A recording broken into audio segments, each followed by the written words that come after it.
রোজ office যাওয়ার সময় lily আর অনিন্দর kissing scene দেখতে দেখতে বিরক্ত হয়ে গেছে মিলি। যত সব আদিক্ষেতা, মনে মনে ভাবে সে। অফিসেই তো যাচ্ছে, তবু প্রতিদিন যাওয়ার আগে দুজন দুজনকে কিস করবে। শুধু তাই নয়, বাড়িতে যতক্ষণ থাকে দুজন যেন সারাক্ষণ প্রেমে গদগদ। 2 বছর হয়ে গেছে তাদের বিয়ে, কিন্তু দেখে বোঝার কোনো উপায় নেই। নিজের দিদি আর জামাইবাবুর মধ্যে এই ভালোবাসা আর বোঝাপড়া দেখতে মিলির কিন্তু একেবারেই ভালো লাগে না। কেন জানে না, ভেতরে কেমন একটা জ্বলন হয় তার। আজ মাস 3 হলো দিদির বাড়িতে এসে উঠেছে সে। বাবা মা দুজনেই হঠাৎ অ্যাক্সিডেন্টে মারা যাবার পর লিলি আর মিলির জীবন একেবারে পাল্টে গেছে। বিশেষ করে মিলির। পেইং গেস্ট থেকে চাকরির পরীক্ষার প্রস্তুতি নিচ্ছিল মিলি। মাঝে মাঝে টুকটাক ইন্টারভিউ দিচ্ছিল। বাবা মা মারা যেতে লিলি বোনকে বলল, মিছিমিছি বাইরে থাকবি কেন, আমার বাড়িতে চলে আয়, এখানে থেকে পড়াশোনা করবি। প্রথমটা ঠিক রাজি ছিল না মিলি। চিরকাল সে একটু আলসে প্রকৃতির। কোনো কাজকর্ম তো দূরের কথা, এমনকি একটু চাপ নিয়ে পড়াশোনা করতেও কষ্ট তার। মেসে যে স্বাধীন জীবনযাপন করে তা দিদির বাড়িতে সম্ভব হবে না জানে সে। কারণ লিলি মিলির একেবারে উল্টো। দায়িত্বশীল, পরিশ্রমী, নিয়মনিষ্ঠ। বড় কোম্পানিতে চাকরি করে সে। বর অনিন্দও ভালো চাকরি করে। প্রেম করে বিয়ে তাদের। দুজনে যেন একেবারে মেড ফর ইচ আদার। দায়িত্বশীল দিদি জামাইবাবুর মতোই খুশি মনে মিলির সমস্ত দায়িত্ব কাঁধে তুলে নিয়েছে তারা। কিন্তু কয়েকদিন দিদির বাড়িতে থাকতে থাকতে মিলির মনে দিদির প্রতি কেমন যেন ঈর্ষা তৈরি হলো। সব কিছু কেমন পারফেক্ট লিলির জীবনে, সেই ছোটবেলা থেকে দেখে আসছে সে। ভাগ্য যেন দিদিকে সব কিছু নিজে হাতে সাজিয়ে গুছিয়ে দিয়েছে। ভালো চাকরি, ভালো বর, সুখের সংসার, কোনো কিছুর অভাব নেই তার। আজকাল তো দিদির প্রতি অনিন্দদার ভালোবাসা দেখতে দেখতে ফ্রাস্ট্রেটেড হয়ে পড়ে মিলি। তার জীবনেও তো অনেকবার প্রেম এসেছে, কই অনিন্দদার মতো কেয়ারিং তো কেউ ছিল না। সবাই যেন বড্ড স্বার্থপর, সুবিধেবাদী। চেহারাটাও অনিন্দদার কি আকর্ষণীয়!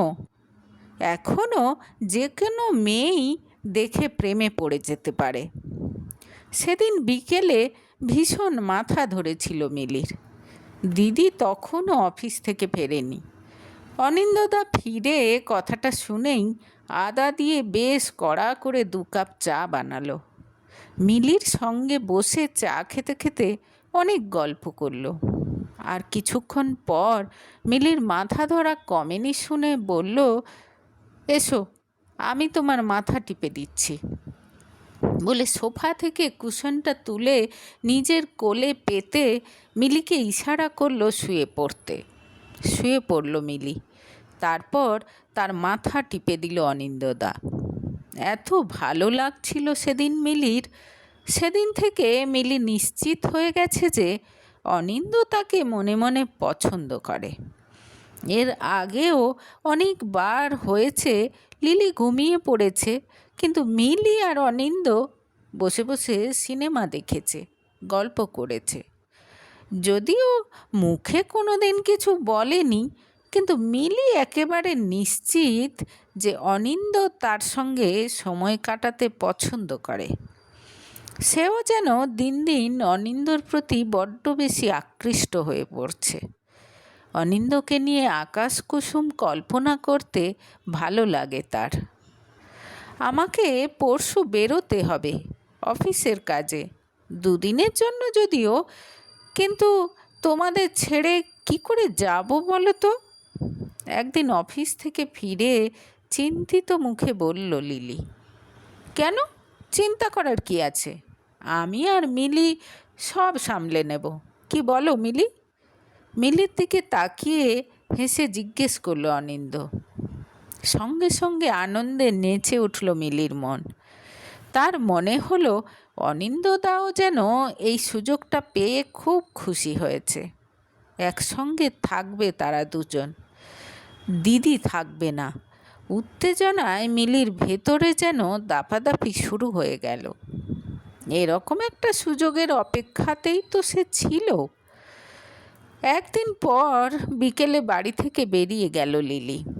যাওয়ার আগে যথারীতি অনিন্দকে জড়িয়ে ধরে এক দীর্ঘ চুম্বনের পালা চলল। বিরক্ত হয়ে সেই দৃশ্য দেখল মিলি। তাকেও বুকে জড়িয়ে ধরে আদর করল লিলি। সাবধানে থাকতে বলল। লিলি বেরিয়ে যেতেই অনিন্দ রাতে কি খাবে জিজ্ঞেস করল মিলিকে। সে নাকি নিজের হাতে রান্না করবে। খুব এক্সাইটেড হয়ে মিলি জানালো সে হেল্প করতে চায়। যাই হোক, চাউমিন বানালো অনিন্দ। সবজি কেটে তাকে হেল্প করে দিল মিলি। দুজনে গল্প করতে করতে খেলো একসঙ্গে। মিলির ভেতর তখন ঝড় চলছে। অনিন্দর সঙ্গে এই দুদিন নিজের ইচ্ছে মতো কাটাতে পারবে ভাবলেই উত্তেজিত হয়ে পড়ছে সে। খাওয়ার পর খানিকক্ষণ একসঙ্গে বসে টিভি দেখল তারা। যদিও মিলির মাথায় কিছুই ঢুকছে না। সে শুধু ভাবছে কিভাবে অনিন্দর সঙ্গে ঘনিষ্ঠ হওয়া যাবে। দিদির খুব গর্ব অনিন্দকে নিয়ে। এবার সেই অহংকার চূর্ণ করবে মিলি। মিলি নিশ্চিত অনিন্দ মনে মনে তাকে পছন্দ করে। শুধু সম্পর্কের খাতিরে বা হয়তো লিলির ভয়ে কিছু করে না। এখন তো কোনো বাধা নেই। সুতরাং মনে মনে প্ল্যান করে নিল মিলি। কিছুক্ষণ পর টিভি বন্ধ করে নিজের ঘরে শুতে চলে গেল অনিন্দ। মিলিও চলে গেল নিজের ঘরে। কিন্তু ঘুম এলো না তার। কিছুক্ষণ এপাশ ওপাশ করে উঠে পড়ল সে। রিস্কটা নিতেই হবে তাকে। যদিও সে নিশ্চিত ব্যর্থ হবে না। অনিন্দর ঘরের সামনে এসে দরজায় হালকা চাপ দিতেই খুলে গেল সেটা। খুশি হয়ে গেল মিলি। নিশ্চয়ই ইচ্ছে করেই অনিন্দদা দরজা খুলে রেখেছে। না হলে এতক্ষণ আবার একটা নাটক করতে হতো মিলিকে। যাই হোক, ধীর পায়ে ঘরে ঢুকে পড়ল সে। আবছা আলোয় পরিষ্কার দেখা যাচ্ছে একটা চাদর গায়ে দিয়ে ঘুমোচ্ছে অনিন্দ। চাদরের একটা প্রান্ত তুলে তার ভেতর ঢুকে গেল মিলি। কিছুক্ষণ পর অনিন্দর গায়ে একটা হাত রাখল সে। তারপর ফিসফিস করে ডাকলো, অনিন্দদা। ধড়ফড় করে উঠে বসে বেড সুইচটা অন করে দিল অনিন্দ। তারপর মিলিকে দেখে যার পর নাই অবাক হয়ে গেল সে। তুমি তুমি এখানে কি করছো? বিরক্তি ফেটে পড়ল তার গলায়। ঘুম আসছিল না, তাই ভাবলাম, হাসি মুখে বলতে গেল মিলি। ঘুম আসছিল না? আমাকে ডাকতে পারতে। সোজা একদম বিছানায় এসে শুয়ে পড়ার কী দরকার ছিল? অনিন্দর বিরক্তি একটুও কমে না। কি আছে, আপনি এরকম করছেন কেন? দিদি তো নেই এখানে, চটুল গলায় বলল মিলি। আর সঙ্গে সঙ্গে যেন বিস্ফোরণ ঘটল। চিৎকার করে উঠল অনিন্দ। দিদি নেই তাই তুমি আমার সঙ্গে অসভ্যতা করতে চলে এসেছো? তোমার সাহস কি করে হয়? ছি ছি, আমি তো ভাবতেও পারছি না। তোমাকে আমি নিজের ছোট বোন ভাবতাম মিলি। যাও, এখনই বেরিয়ে যাও আমার বাড়ি থেকে। আমি তোমার মুখ দেখতে চাই না আর। প্রথমে হেসে ব্যাপারটা সহজ করে দিতে চাইল মিলি। নানা রকম অজুহাত দিতে লাগলো। কিন্তু তার কোনো কথাই শুনল না অনিন্দ। তার সেই এক কথা, সকাল হলেই যেন মিলি এ বাড়ি ছেড়ে চলে যায়। বেগতিক দেখে কিছুক্ষণ পর অনিন্দর ঘর থেকে বেরিয়ে এলো মিলি। মনে মনে ভীষণ অভিমান হলো তার। এত অপমান! সে তো কিছুই করেনি। নিজের ঘরে গিয়ে জিনিসপত্র গুছিয়ে নিল সে। তারপর ভোরের আলো ফুটতে না ফুটতেই বেরিয়ে পড়ল। অনিন্দর সঙ্গে আর দেখা হলো না তার। উদ্ভ্রান্তের মতো হাঁটতে হাঁটতে বেশ কিছুটা যাওয়ার পর একটা অটো পেল সে। সোজা চলে গেল স্টেশন। প্রথমে যে ট্রেন আসবে তার একটা টিকিট কেটে নিয়ে ট্রেনে উঠে বসল সে। প্রায় ঘন্টা তিনেক পর ট্রেন থেকে নেমে আবার সেই উদ্ভ্রান্তের মতো চলতে লাগলো মিলি। কোথায় যাবে কিছু জানে না, শুধু এটুকু জেদ তার মনে, আর এই মুখ দিদি বা অনিন্দদাকে দেখাবে না। হাঁটতে হাঁটতে রাস্তার একপাশে একটা পার্ক দেখতে পেয়ে এবার গিয়ে বসল সে। টের পেল প্রচণ্ড খিদে পেয়েছে। ব্যাগে মাত্র কয়েকটা টাকা পড়ে আছে, এখনই শেষ করে দিলে চলবে না। বসে বসে এবার চিন্তা শুরু করলো সে। কোথায় থাকবে ভাবতে ভাবতে এক সময় উঠে দাঁড়ালো, হাঁটা শুরু করলো আবার। এবার প্রতিটা বাড়িতে গিয়ে গিয়ে জিজ্ঞেস করতে লাগলো ভাড়া পাওয়া যাবে কিনা।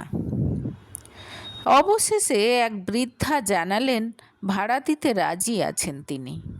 তিনি যেহেতু একা থাকেন তাই একটা সঙ্গী হবে ভেবে একটা রুম ভাড়া দিতে পারেন, ভাড়াও বেশ কম। এরকম নির্ঝঞ্ঝাট একটা কিছু চাইছিল মিলি। সঙ্গে সঙ্গে রাজি হয়ে গেল সে।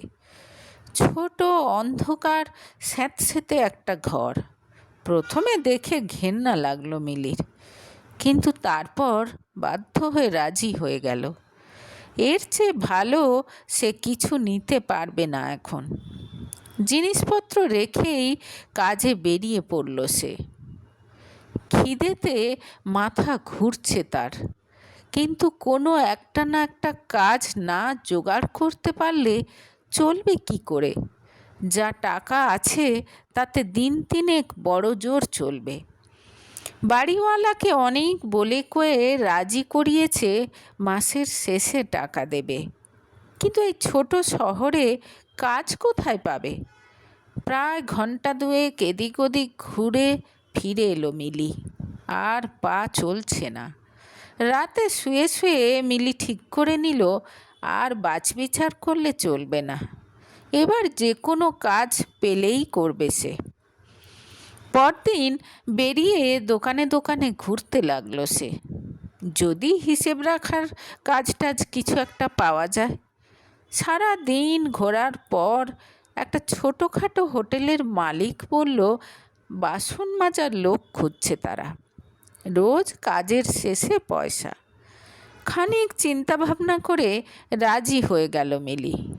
বাড়িতে কোনো দিন বাসন মাজেনি সে, কিন্তু আজ লোকের এঁটো বাসন মাজা ছাড়া কোনো উপায় নেই তার কাছে।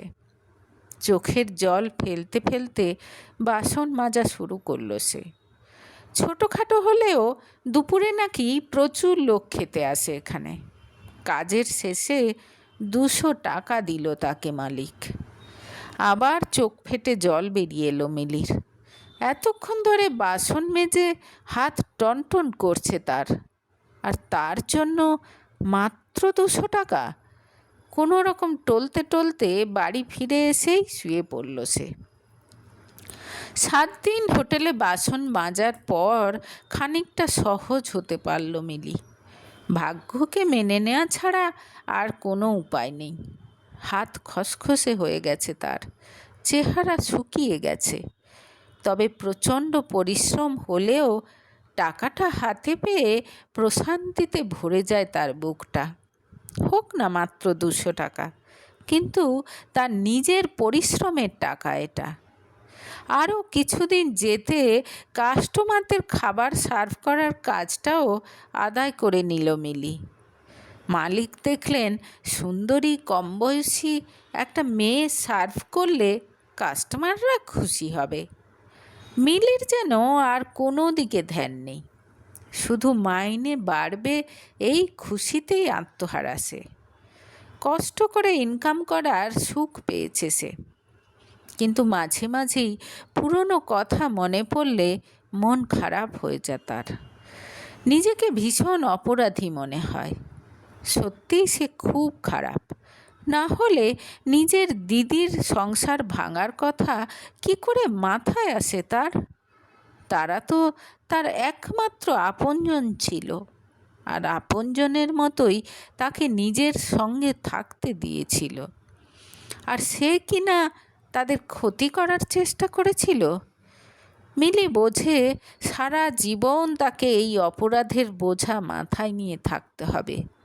এমনকি দিদি আর অনিন্দদার কাছে ক্ষমা চাওয়ার মতো মুখও নেই তার। রোজ দুপুরে এই হোটেলে খেতে আসে তরুণ নামের একটি ছেলে। পিডব্লিউডির আন্ডারে যে রাস্তা বানানো হচ্ছে এখানে, তার সুপারভাইজার সে। মিলির সঙ্গে মাঝে মাঝেই চোখাচোখি হয় তার। একদিন মিলির সঙ্গে কথা বলল সে। এরপর মাঝে মাঝেই তারা কথা বলতে শুরু করলো। এরপর একদিন মিলির সঙ্গে বাইরে দেখা করলো তরুণ। বিয়ের প্রস্তাব দিল তাকে। কেন জানে না, তরুণের কথা শুনেই হু হু করে কেঁদে ফেলল মিলি। বিষাদ ভরা গলায় তরুণকে জানালো, আমি খুব খারাপ মেয়ে তরুণ, তুমি তো খুব ভালো ছেলে, তুমি কেন আমাকে বিয়ে করবে? আমরা বন্ধুর মতো কথা বলছি, এটাই অনেক। বিয়ে আমি করতে পারবো না। মন ভেঙে গেল তরুণের, কিন্তু হাল ছাড়ল না সে। মিলির মনের কথা জানার জন্য ব্যাকুল হয়ে উঠল। একদিন অনেক অনুরোধ করার পর কাঁদতে কাঁদতে সব ঘটনা জানালো মিলি। দিদি আর অনিন্দদার কথা, তার নিজের কৃতকর্মের কথা, সব। নিজেকে নিজেই ক্ষমা করতে পারেনি সে আজ পর্যন্ত। তার মতো খারাপ একটা মেয়ে তরুণের মতো ভালো ছেলের জীবনের সঙ্গে নিজেকে জড়াতে চায় না। মিলিকে কাঁদতে দেখে মন খারাপ হয়ে গেল তরুণের। খুব ভালোবাসে সে মিলিকে। তুমি মোটেও খারাপ মেয়ে নও মিলি। তুমি যদি খারাপ হতে এরকমভাবে নিজেকে শাস্তি দিতে না, এত কষ্ট সহ্য করতে না। তুমি শুধু একটা ভুল করেছো মাত্র, আর তার জন্য যথেষ্ট অনুতাপ হয়েছে তোমার, সস্নেহে বোঝালো তরুণ। এরও প্রায় 6 মাস পর ছোট্ট একটা ঘরোয়া অনুষ্ঠানে বিয়ে হয়ে গেল মিলি আর তরুণের।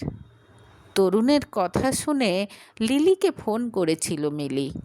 ক্ষমা চেয়েছিল তার কাছে। প্রথমে খানিকটা রাগ দেখালেও এতদিন পর বোনের খবর পেয়ে কেঁদে ফেলেছিল লিলি। বিয়েতেও এসেছিল সে, তবে অনিন্দ আসেনি। কিন্তু লিলির মারফত শুভেচ্ছা বার্তা পাঠিয়েছে মিলির জন্য। মিলির বুকের ওপর থেকে যেন বিশাল একটা পাথর নেমে গেছে। এখন সে সত্যিই খুশি। দিদির মতো বিশাল বড় বাড়ি না থাকলেও ছোটোখাটো একটা বাড়ি আছে তাদের। দিদির মতো প্রচুর পয়সা না থাকলেও মিলির তাতে কোনো দুঃখ নেই। তরুণের ভালোবাসা জীবনের সমস্ত না পাওয়া ভুলিয়ে দিয়েছে তাকে। এখন সে বোঝে অন্যকে হিংসে করে কোনো দিন ওপরে ওঠা যায় না, ভালো কিছু পাওয়া যায় না। সৎ পথে থেকে নিজের চেষ্টায় ছোট ছোট পাওয়ার মধ্যেই জীবনের আসল সুখ, আসল পূর্ণতা।